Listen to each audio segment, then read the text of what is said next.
Before everything else, allow me to express my appreciation that you have come here in this way, namely to or in search of understanding about Dhamma in order to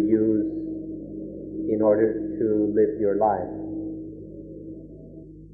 Let's take a little time to consider the meaning of this word Dhamma. It will help us to understand things. Dhamma is a marvelous word which is impossible to translate into any other language. And so we retain the original Indian word, Dhamma. It's very hard to translate because Dhamma means everything. Dhamma includes all things without any exception. The form of the word that's most well known in the West is the Sanskrit form, which should be pronounced karma. This is a little bit different than the Pali form. Pali is the language of the earliest Buddhist scriptures, in which is pronounced Dhamma. These are both spelled with a DH at the beginning, but in Thailand that's pronounced Dhamma.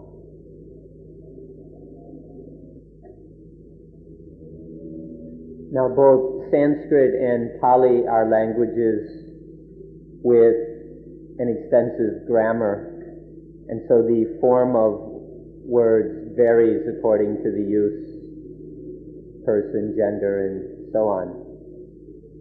Now the form of, if we take the very common, ordinary form of the word, especially as a common noun, then in Sanskrit it's pronounced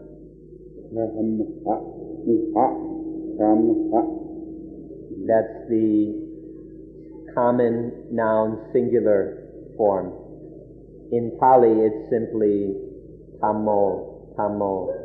But in Thai doesn't have any of this grammar kind of thing, and so it's just Tham in Thai. And so when we're speaking here, we simply use the word Tham, but we want you to know where this word comes from the old Pali Dhamma. However, when we speak of the Dhamma as the highest thing, as the most excellent thing, that in Thailand we put the word pra in front of it. This comes from the Pali language also, and it means excellence, or something that's very high and exalted. And so we talk of pratam, when speaking of the highest Dhamma. Now we come to the meaning of the word Dhamma. Dhamma can mean life itself, and it can mean the way of life. Further, it's the light which shines, revealing the way of life. And then Dhamma also means the supreme goal of that way of life. And finally, Dhamma can also mean following that way, living out that way of life. The word Dhamma can be translated in many ways, but these are some of the meanings we want to focus on. Life itself, the way of life, the light that shows us the way, the goal of that way, the final supreme goal, and actually following and living that way. Now, Dhamma can be in the form of theory or certain knowledges which we study in order to understand. Dhamma can also be the practice according to that theory and understanding. And finally, Dhamma is the fruits, the results and benefits that come from this practice. The word Dhamma refers to all three of these aspects. At the meditation center, at certain times you are getting Dhamma in the form of talks and lectures, some knowledge and theory about Dhamma. And then at other times you put that into practice, that knowledge you practice according to the instructions and advice you're given. And that's the Dhamma in the form of practice. And then there will be, for everyone, certain benefits and results coming from that, more or less. And these then are Dhamma in the form of results or fruits of practice. All three of these work together and in this way. Next, we'd like to discuss briefly why it is that we choose to talk and meet at this time of day. We choose the time of dawn because this is a very good time for listening and investigating the Dhamma. This is the time of day, for example, when many flowers open up and blossom. This we can call the blossoming time of the day. Similarly, for us, this is a time when our minds are most receptive, most open, and therefore best able to hear and understand Dhamma. So we choose this time of day, even though it may be difficult for some of you, especially those who like to sleep late. We encourage you to decide for yourselves whether or not this is a special time of day to be made use of, whether here at the monastery or living at home. The Buddha awakened at dawn, and we suspect that all the great religious teachers have made special use of this time of day. We can call it the world of 5 a.m. This world of 5 a.m. is a special time. So we encourage you all to make use of it, no matter where you are, no matter who you are with, to learn how to benefit from the world at 5 a.m. Another way of speaking is to say our teacups aren't yet overflowing. This is a metaphor we borrow from the Zen people. At this time of day, our teacups aren't yet filled. There's still some space, still some room to pour something into our teacups. Later in the day, our teacups get filled up with all kinds of things, and there's no room for anything new. But now at 5 a.m., our teacups aren't yet overflowing, so there's still room to add something add something new in order to get some special benefits. Then you might be wondering, what new thing are we going to add?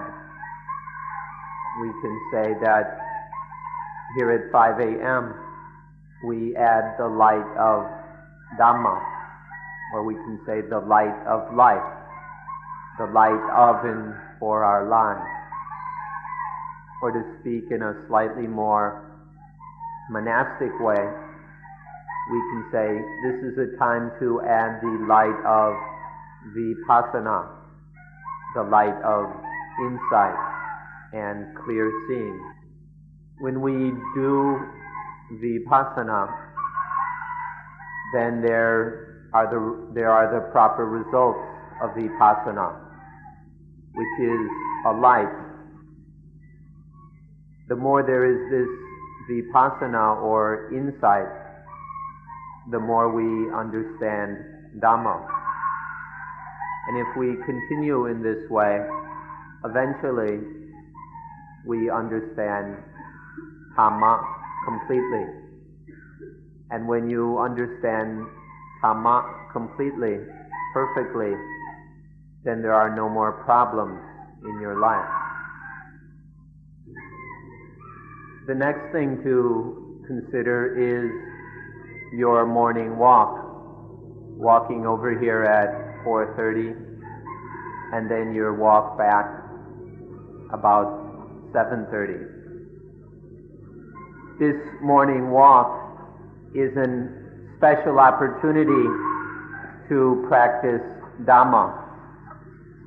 One can walk while practicing the Dhamma of anatta, or not self.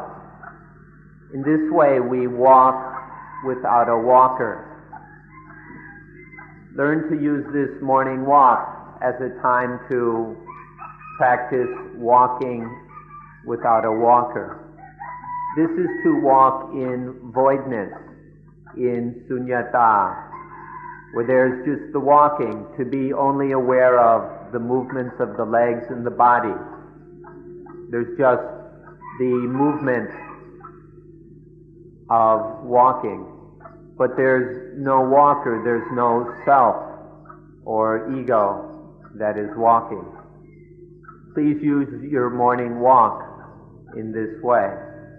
If you work on this every day, if you practice walking without a walker every day, you will understand Dhamma much more clearly and deeply. And then we can practice sitting without a sitter, standing without anyone standing, eating without an eater, bathing without a bather, even defecating without a defecator. We learn to do everything naturally without any one or any self that is doing these actions. Until we can do anything and we can do everything naturally without needing some self, some to do it. So ultimately there is just life. There's life without anyone who lives it. There is life without any self to live it and possess it. Now you might be wondering, what good is that? What benefit is there in living without some person living?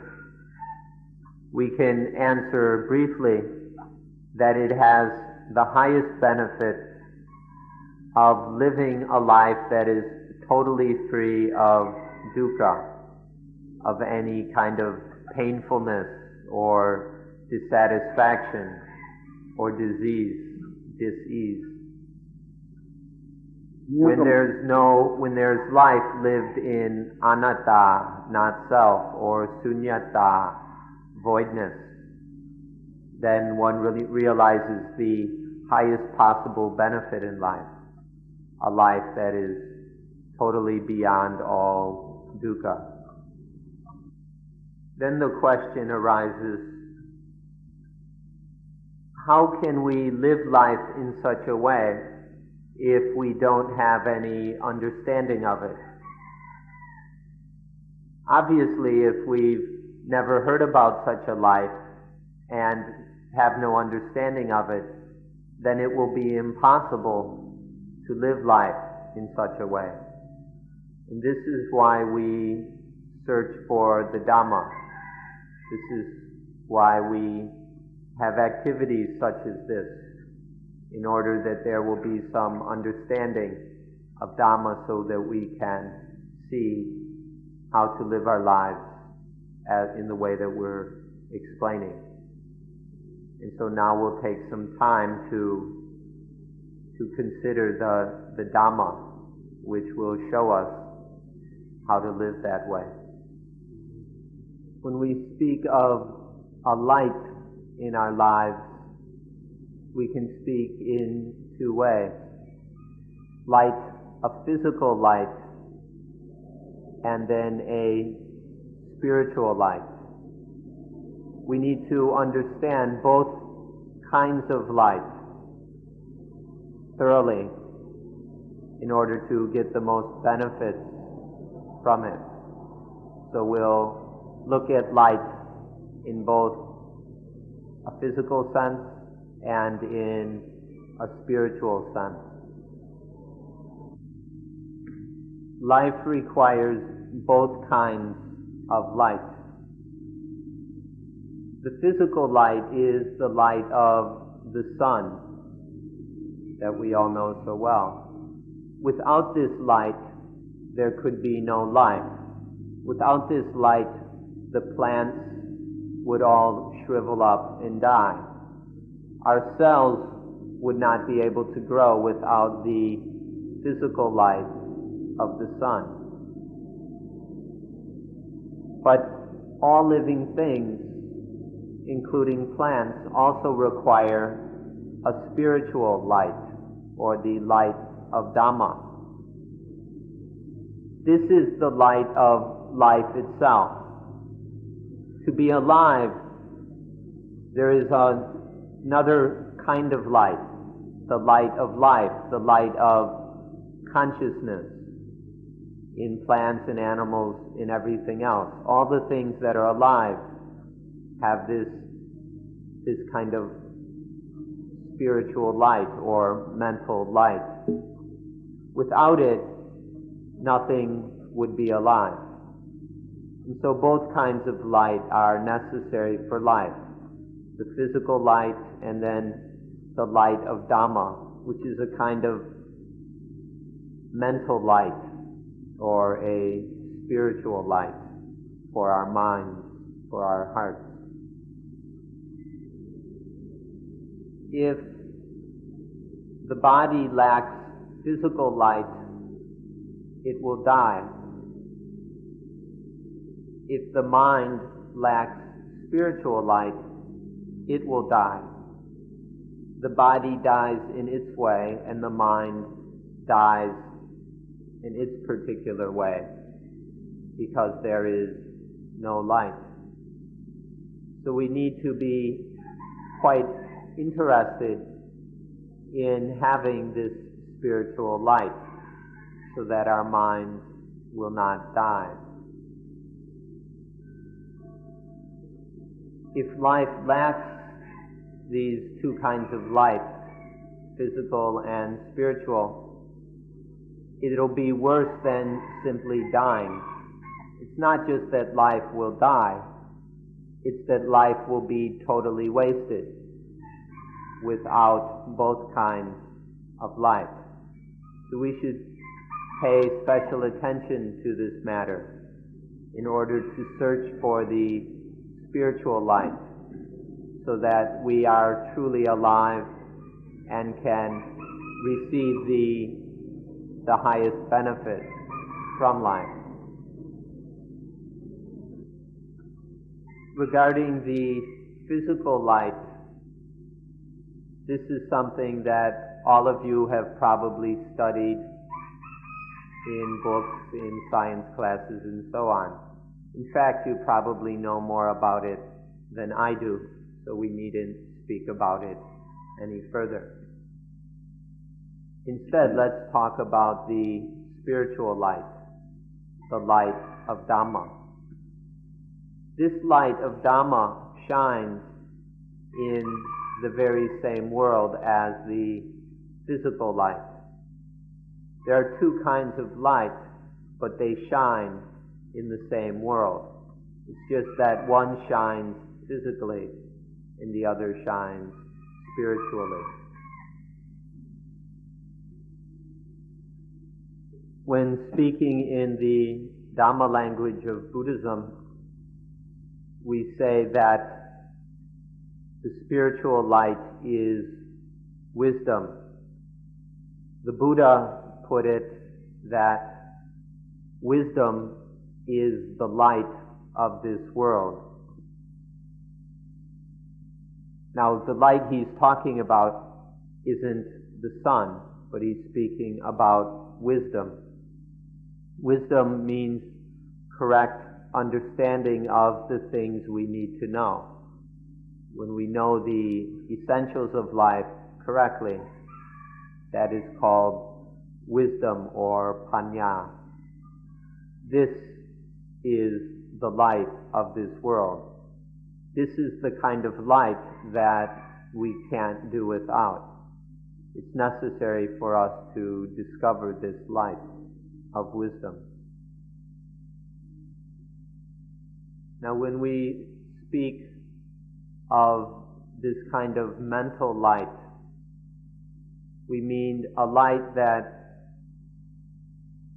penetrates into and realizes the reality of things as they exist in this world.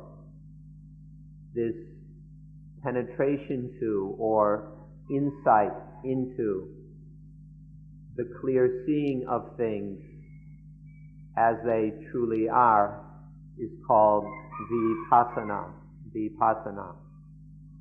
And this is then the spiritual light of our lives.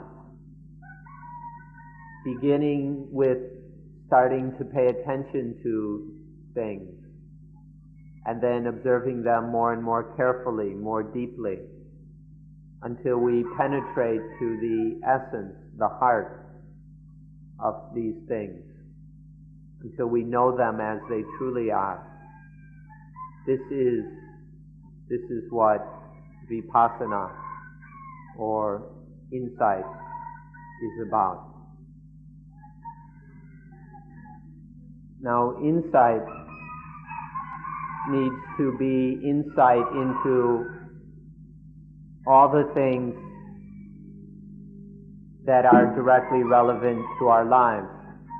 It's impossible to have insight into everything in the universe. What we mean is to be especially to realize the reality of our own lives, of all the things that make up our lives. So this means to study our own lives, to look deeply into our own lives until seeing them as they actually are.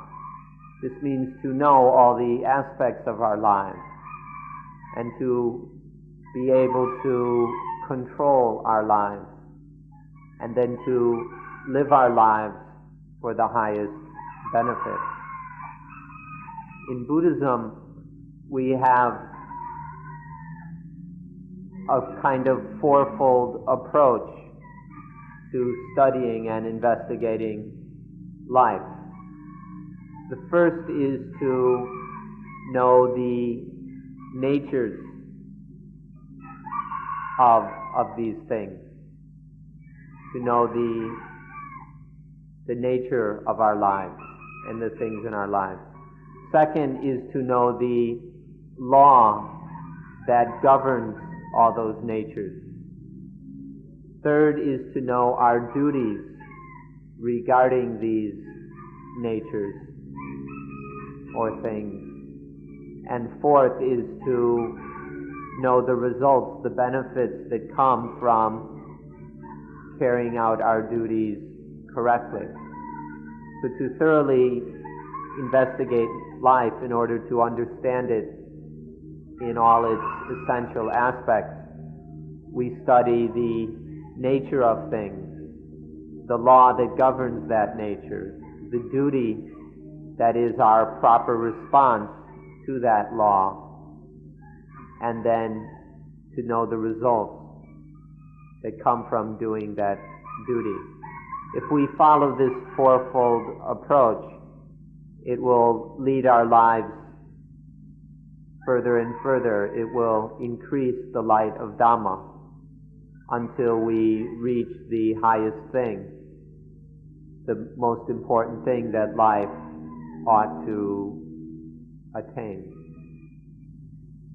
Now there's one system of knowledge which is called Vipasana paticca samuppada, or conditionality and dependent origination. If you understand this Vipasana paticca samuppada, then you will understand life in all four of these meanings. You'll understand the nature of life, the natural law of life. You'll understand the duties of life and the fruits of when those duties are done.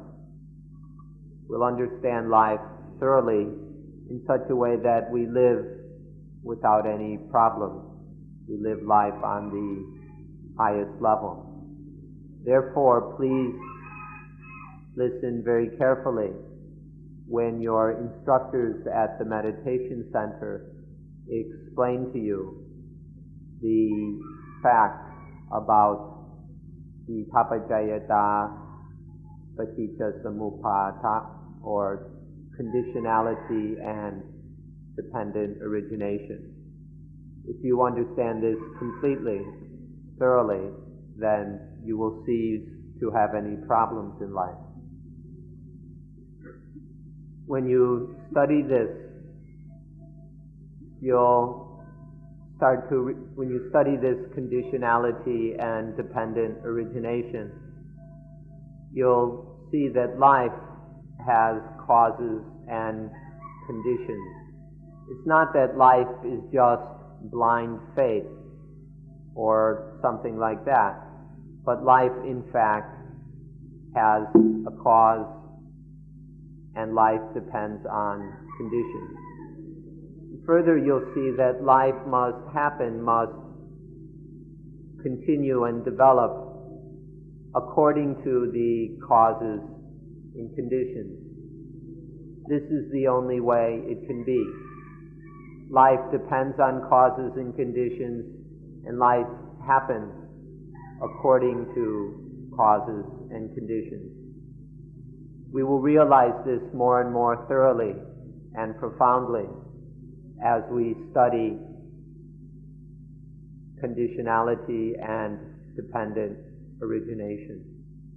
The more deeply we realize this, then we see that we have to live life correctly, in line with those causes and conditions. And when we do so, life will be free of dukkha. Life will be free of all problems and trouble. Now here we speak of the person who doesn't know anything about conditionality and dependent origination as being ignorant. We call such people fools because they don't know how to live their lives in the right way, and so their lives are full of dukkha. They have many problems, they suffer a lot of needless pain. And so we say that they are ignorant. Now here we're inviting and encouraging you to study this matter, to learn about dependent origination until we are very intelligent, concerning it. That means we'll be intelligent concerning life. We will know how to live life in the right way so that we can take our lives to the highest benefit, to the highest potential. When we say the fool, we mean the person who is unable to lead life to its ultimate goal. In Buddhism, this is what we mean by the fool, or the ignorant person. Anyone who cannot take their life to the ultimate goal of life. Please keep this definition of the fool in mind. Now, there are some people who are very intelligent. We call them intellectuals.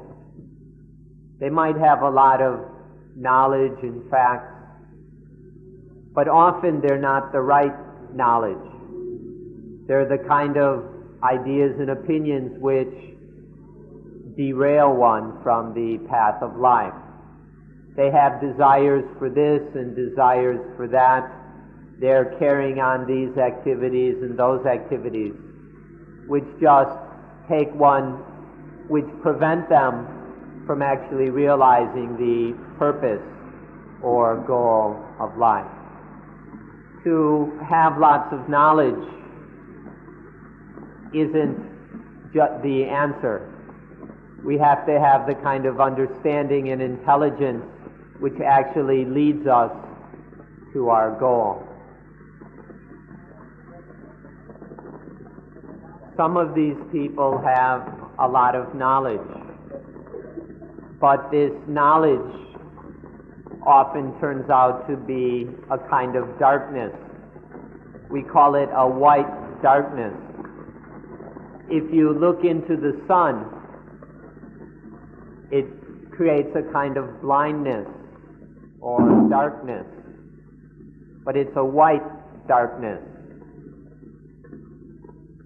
In the same way, if we have all kinds of knowledge of unimportant things, if we have the right kind of knowledge, or if we don't have the right kind of knowledge, this can blind us. All this knowledge, all the facts, all the information, all the opinions can blind us just the way that the sun can blind us if it shines directly into our eyes. We need to deal properly with this white darkness so that our intelligence and knowledge doesn't make us even more stupid. If there is this white darkness shining in our eyes, then we can't see. This white darkness prevents the spiritual light from shining into our minds and burning out the roots of ignorance. The spiritual light, or the Dhamma light, is what corrects our ignorance and misunderstanding of life. But if there's a lot of this white darkness,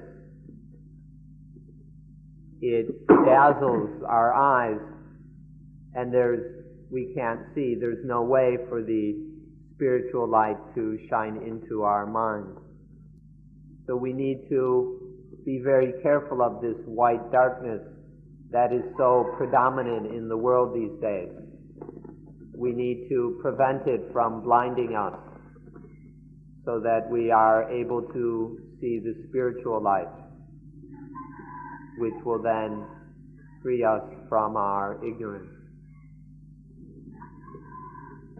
The light of Dhamma is not just some more white darkness.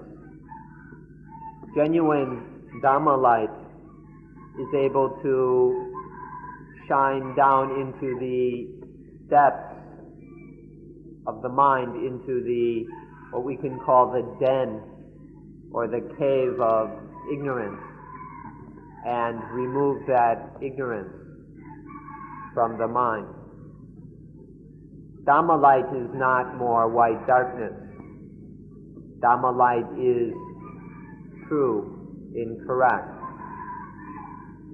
This is why it is able to remove ignorance. So we're speaking about a light of Dhamma. This light of Dhamma is knowledge of nature. It's a true understanding of nature. And this will enable us to get rid of all problems in life. The light of Dhamma enables us to get free of all the problems and troubles of life. This is a light of nature, and so it can solve all the problems regarding nature without any exception. There is no limitation or exception to this light. We mean that there is no limitation in terms of race or nationality. This light is effective in all ages, in all eras. This light is effective in all places. So in every time and place, every race and nationality, every language and culture, in all of them, the light of Dhamma can remove our problems. Now you can see that nature can't really be separated into Thai and European, or Indian and Chinese, or African and Eskimo, or who knows what. We all have the same problem. And so we all have to solve this problem in the same way. And the thing that will solve our common problem is the light of Dhamma. It's appropriate for all cultures, all races, all languages, all times, and all places.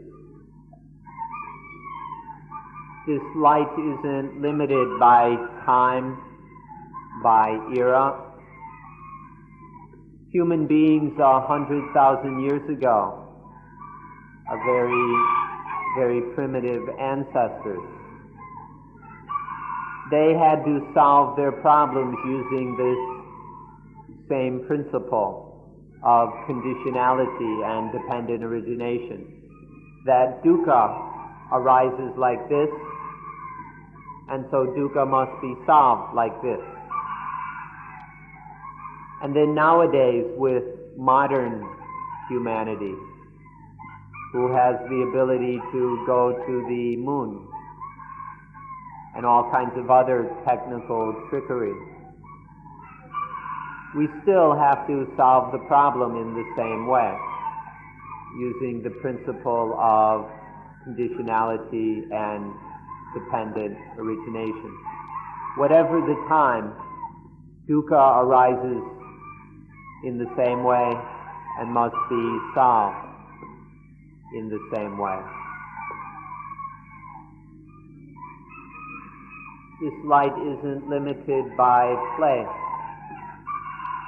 Whether Thailand or India, Australia, or the islands of Oceania surrounded by the sea, whatever place, dukkha arises like this and must be solved like this.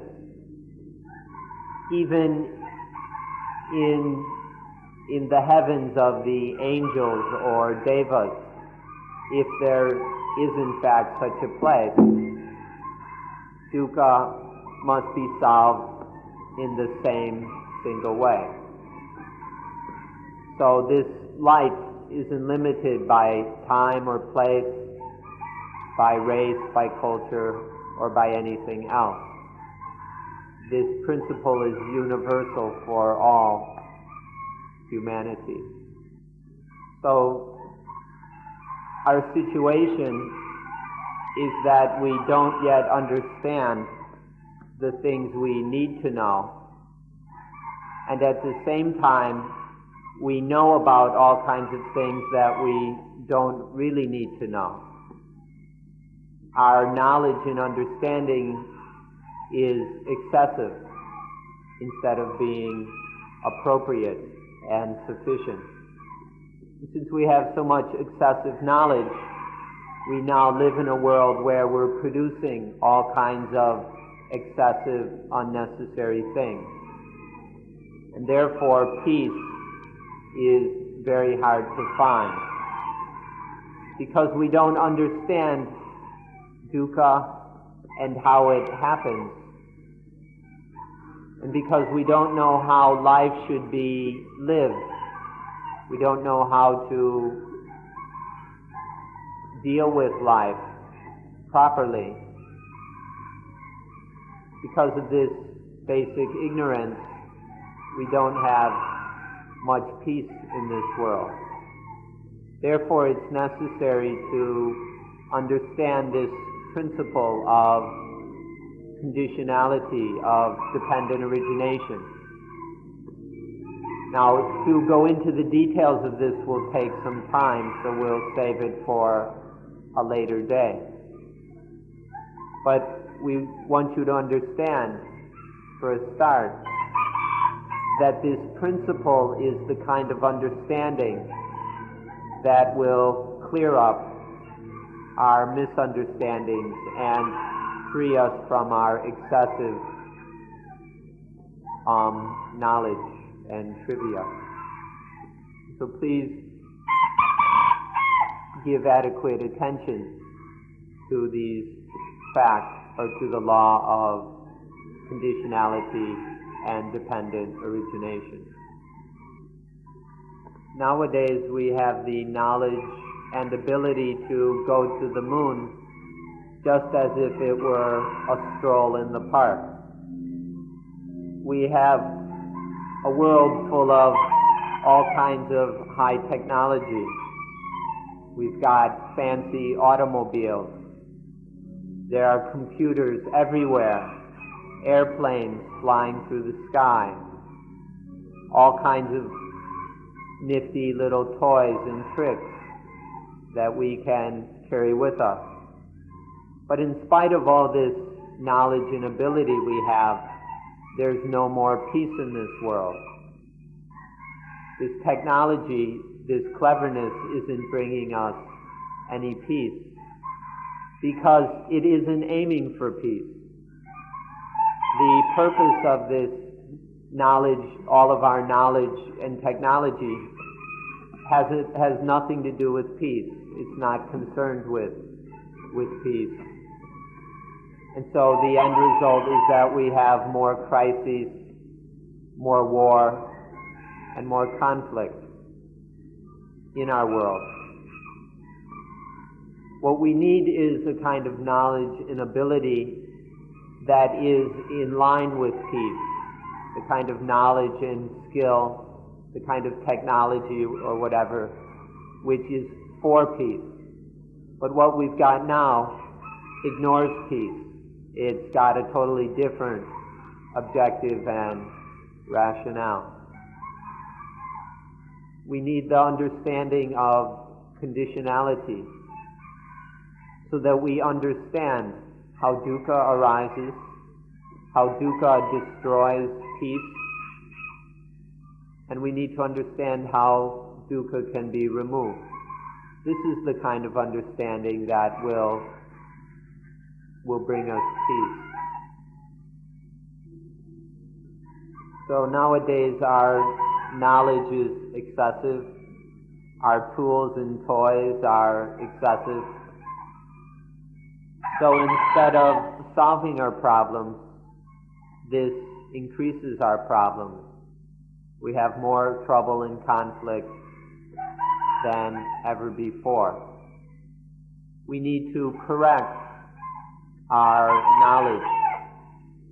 We need to replace it with a right understanding, which can in fact solve our problems. We need to stop blindly accumulating knowledge without looking to see if it's the knowledge that will actually solve our problems. Otherwise, it's just knowledge which blinds us, just more white darkness. We need to find the kind of knowledge that will genuinely solve our problems. We've got a kind of intelligence now which is quite pitiful, because instead of solving our problems, our intelligence creates more problems. Just instead of being appropriate, it's excessive, and therefore it blinds us, a kind of white darkness. And this white darkness now, this pitiful kind of intelligence we have, which can't even solve our problems, this is dominating the world. The whole world now is under the power of this white darkness. Our intelligence is not very deep. It doesn't penetrate to the level that we would call intuitive wisdom. And so it doesn't apprehend and comprehend things as they really are. Our intelligence is not very profound, nor is it relevant. And this is why it is unable to solve our problems, why it is unable to deal with dukkha. Our intelligence doesn't yet know how to look at our own lives. Our intelligence doesn't understand ourselves. Our intelligence is merely objective. There's nothing subjective about it. Our intelligence isn't inner. It doesn't know how to go inside. We aren't able to look deeply into our own hearts and really understand life. So now we need to find some way to peel off our skin and to get deep down into the flesh and meat of our lives in order to have an intelligence that can be called intuitive wisdom. We're not speaking about some understanding that comes from outside. What we're talking about is to have looked deeply into one's own life, into one's own experience, and then to have seen one's life clearly as it really is. What is needed is a spiritual clarity which comes from our own experience.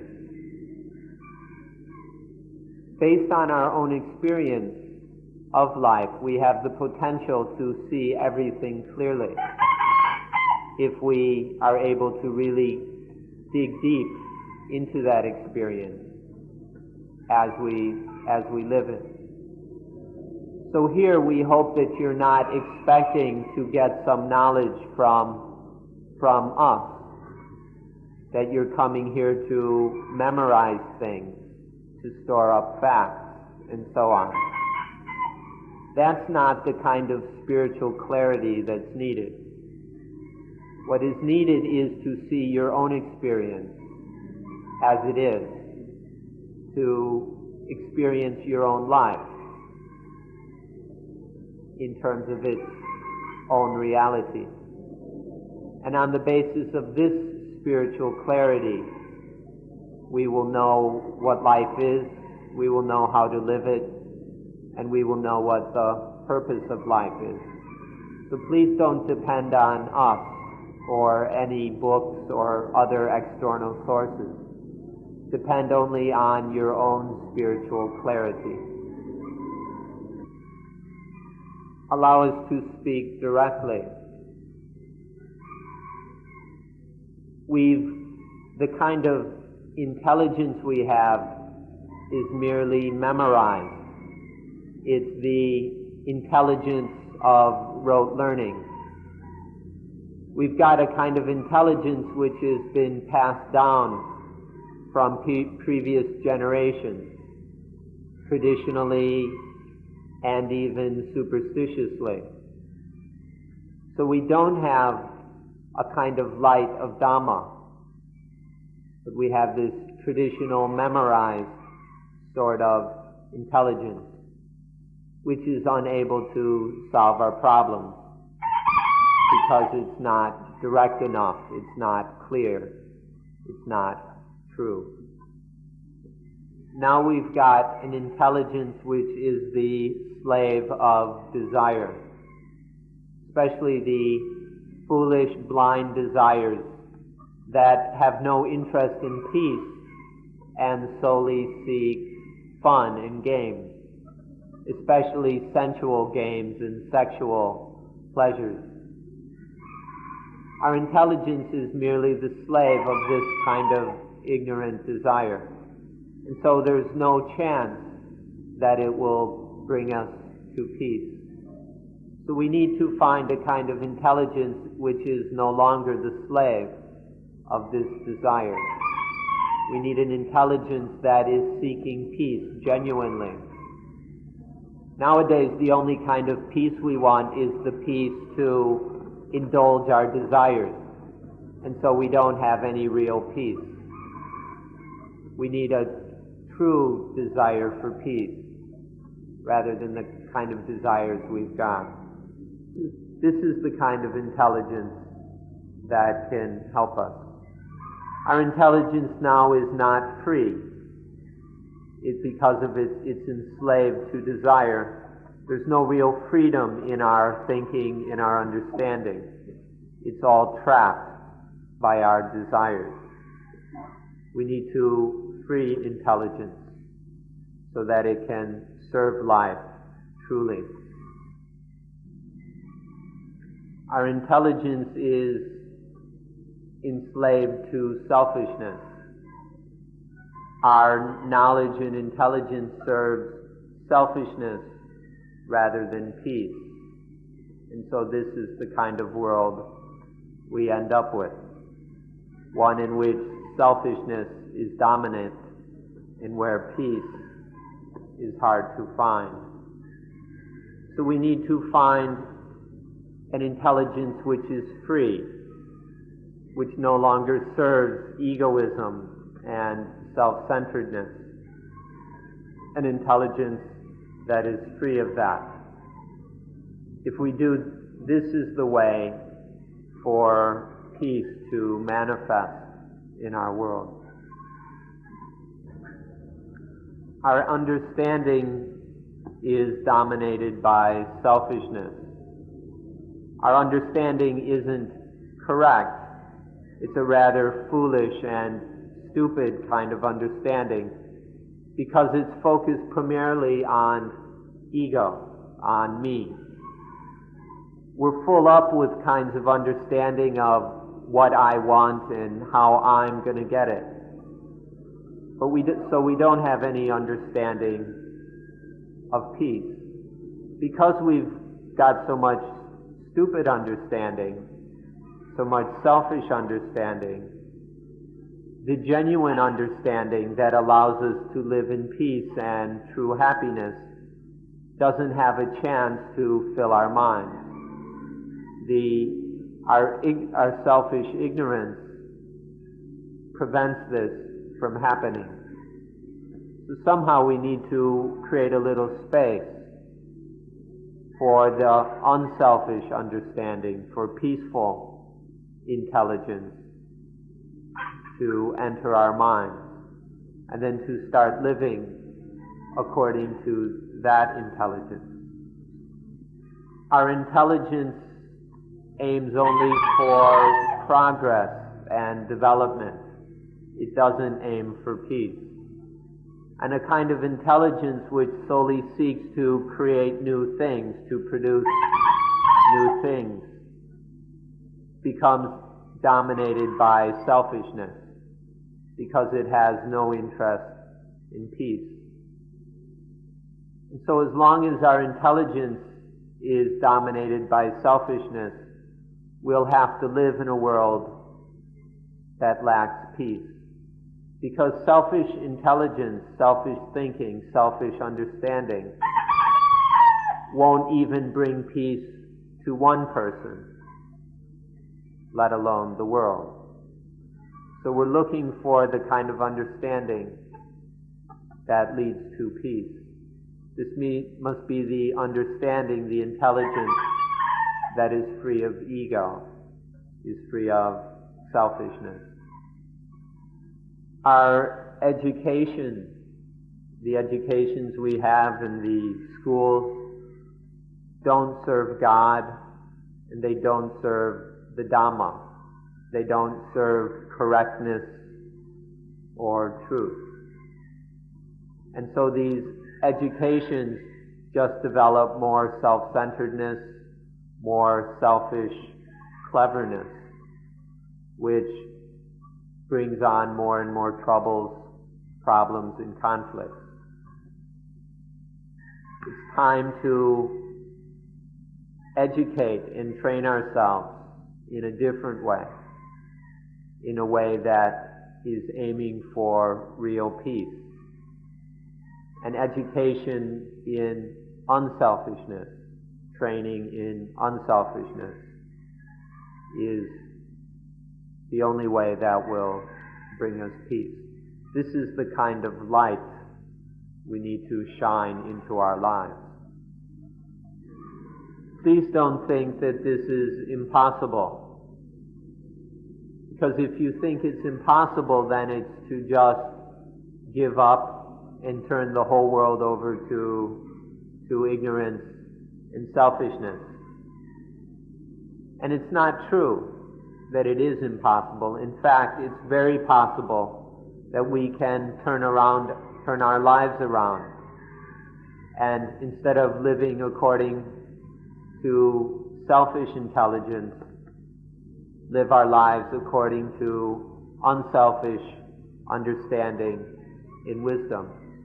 This is possible, and from the very moment we begin to take the first step in a new direction, we'll start to experience increasing peace and well-being. As long as we continue in the old ways, we'll constantly undergo stress, conflict, and dukkha. So it's completely possible if we only begin to examine the way things are happening and then begin to train ourselves according to the spiritual light that comes from our own experience. It is very possible, so please work to train yourself in this new way. Physical light, sunlight, is necessary for life, but it cannot solve our spiritual problems. For these, a spiritual light is necessary, the light of Dhamma. We need both of these kind of lights, the physical light for physical life and the spiritual light for spiritual life. So please, now the physical light is there, we don't have to worry about it.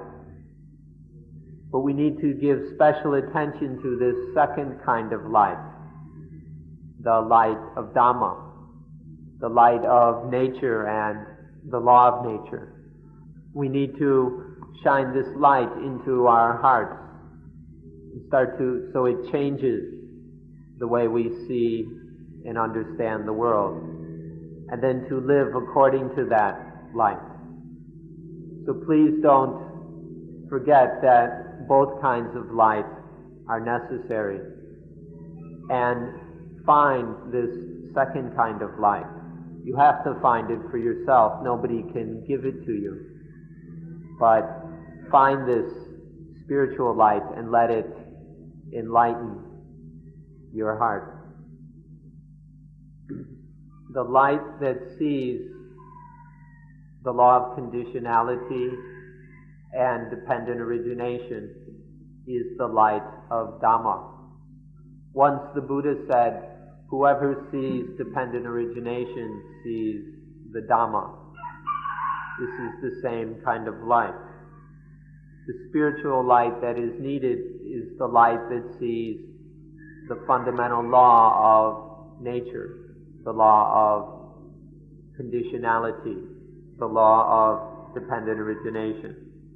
This is the light that will show us the way to our fullest potential in life. This is the light that will show us to the ultimate goal and final purpose of life.